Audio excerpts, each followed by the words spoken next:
الحكمه بتقول ان المراه مكانها المطبخ. الشيفات المشهورين كلهم رجاله. طيب بيقولوا ان حضرتك فيمينست، هل ده صحيح؟ بيقولوا مين اللي بيقول طيب؟ انا بقول. انت بس. لا والله مش كده، هو حكايه ان انا انثى فبحب كل ما هو انثوي. دي انا حياتي كده يعني مش سترونج اندبندنت وومن والمراه لا زي مش الراجل حكايه بالظبط؟ سترونج ولا زي كلنا على فكره. الانسان ذات نفسه، الانسان بقى سواء راجل او ست بيبقى جواه هش، يعني بيبقى جواه هش فعلا. هو الانسان بيبقى جواه ويحتاج، مفيش حد سترونج طول الوقت، لا ست ولا راجل. يعني برضو حته ان الراجل لا بيحمله. معلش، الراجل سترونج مفيش كلام. خلينا برضو نقول ان دي من ضمن مساوئ المجتمع، ان هو حمل برضو الراجل فوق طاقته وبرضو بيحمل الست حاجات فوق طاقته. فاحنا جوانا حاجه هشه خالص. فانا لازم نتواصل مع طبيعتنا عموما يعني. يعني حضرتك بتنصر المراه فقط ولا والله بتدعي انا للفيمينيزم؟ مش حكايه بنصر المراه، انا بنصر اي حد ضعيف. وعشان يعني معظم الحالات اللي بتقابلني فعلا بيبقى فيها ظلم شويه، ودي لازم نعترف كلنا في شويه عنف مثلا ضد المراه، في ناس بتتحامل شويه على البنت مش عارفه ايه كده. فيعني اما بلاقي حالات زي دي انا فعلا بقى ايه بتستثار فيا، ليه يعني مش عارفه ايه والكلام من ده. فبحب اناصر الحته دي. انما انا لو لقيت راجل بيتعرض لنفس المواقف الست ضعيفه برضه بقف معاه. انا ما عنديش مشكله في اي حته اي حد ضعيف يعني. انا بحب اناصر الحق عموما مهما كان، سواء هنا او هنا. بس فعلا عشان انا بقول دايما ان المجتمع بيجي على البنت شويه، ودايما بقى بيحب يقلل منها شويه. يعني انا بشوفها ما زلت الطلبه ذات نفسهم انا درست لهم يجي يقولوا مثلا بوستات يلا على المطبخ مش عارفه ايه. طب ما انا في يوم من الايام كنت درست لك وكان حابب ياخد سكاشن معايا. لا بس هو يعني ليه الحكمه الجملة دي؟ يعني الحكمه بتقول ان المراه مكانها المطبخ. لا كلنا مكاننا المطبخ. كلنا في الاخر هناكل. المشكله ان كلنا سواء راجل او ست هياكلوا. لان حضرتك عارف ان اصلا الشيفات المشهورين كلهم رجاله. هي مراته اهوت عامل مطعم ما حدش هيعرف ياكل فيه. الا يعني اقول ايه بس. يعني حضرتك بتنصر المرأة الضعيفة لكن لا تدعي للفيمينست او سوري انا للفيمينيزم. ضد اي تطرف في اي فكريات. بالظبط. التطرف انا ما بحبوش عموما. يعني ضد في ناس بقى النسويات. اللي هي خلاص اللي انا مش هقدر وانا كافيه لنفسي. عايزه اقول ان مهما كان سواء راجل ادعى ان هو مش هيقدر يعيش من غير ست، او ست ادعت انها تقدر تعيش من غير راجل، ده كذب باين، كذب فعلا باين. يعني كلنا محتاجين لبعض بس وكل واحد له دور معين. فانا بحب اناصر يعني كلنا هي علاقه تكامليه. بالظبط. يعني الفترة اللي ربنا فطرنا عليها يعني اللي هو الاثنين دايما محتاجين لبعض. بس انا مع ان الواحده تحقق نفسها في كل حاجه. يعني سيبوا الواحده هي تختار هي نفسها ايه. يعني انا دايما بقول لك ايه، يعني يحددوا معايير معينه للبنت. انت مثلا لا انت في الكادر ده خليكي هنا في البيت، لا هي اسالوها هي عايزه ايه.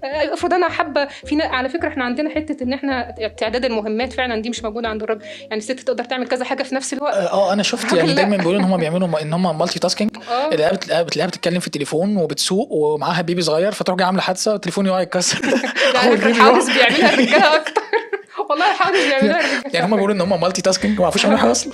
لا بنعمل الحمد لله. لا بنعمل وعملنا كتير، وفي علماء عملوا كتير وعلمات وصلوا كتير.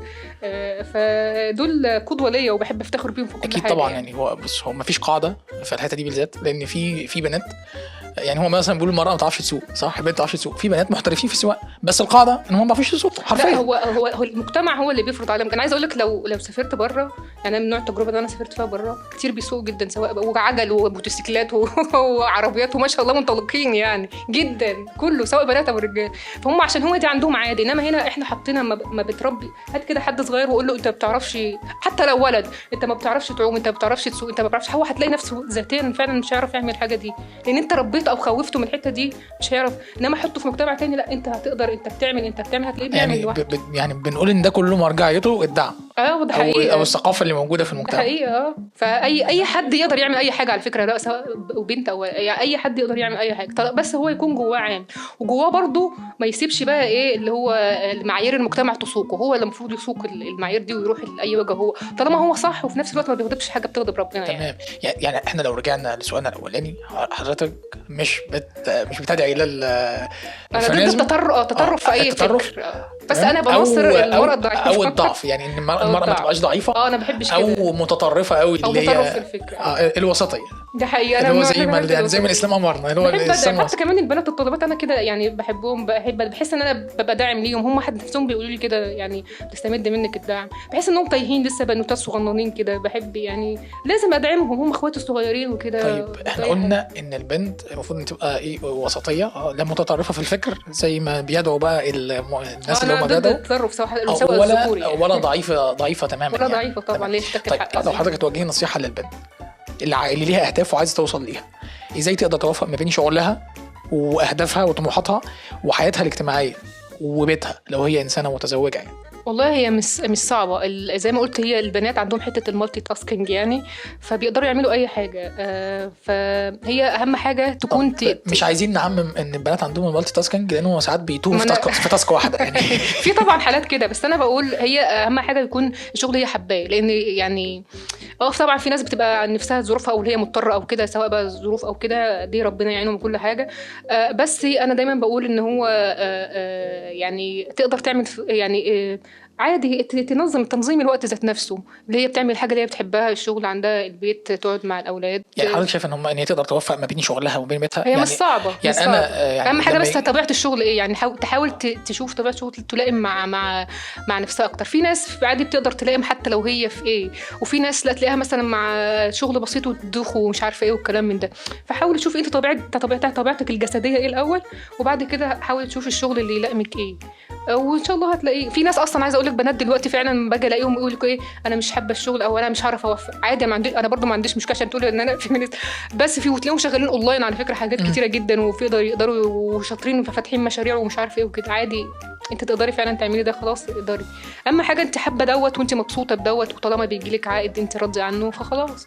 وفي ناس كتير بنات كتير والله بتعمل دلوقتي مشاريع كويسه وشغاله يعني كويس. تمام. يعني حضرتك قدرتي توصلي الليفل ده، شغل كويس جدا وماشي تمام، وفي نفس الوقت اجتماعيات مظبوطه، وفي نفس الوقت مفيش حد برضه 100% يعني انا مش هقول ان كله سليم 100%، بس طبيعي هتلاقي برضه بعض الدروبات في كل حاله من الحالات. بس اهم حاجه فعلا يعني طبيعي اوقات ممكن تيجي شويه على البيت، ممكن نيجي شويه على الشغل. يعني انا عندنا في حياتي كده ساعات باجي شويه على الشغل، ساعات باجي على شويه لازم شويه هنا وشويه هنا لحد ما يتوافقوا الاثنين مع بعض يعني. تمام. بس اهم حاجه في حته مهمه برضه بقى البيت. يعني انت لو انت بقى عندك حياتك اسريه او حتى لسه ما جوزتيش وعندك حياتك مامتك او باباك، اهم حاجه تكون هم فعلا واثقه ان هم داعمين ليكي.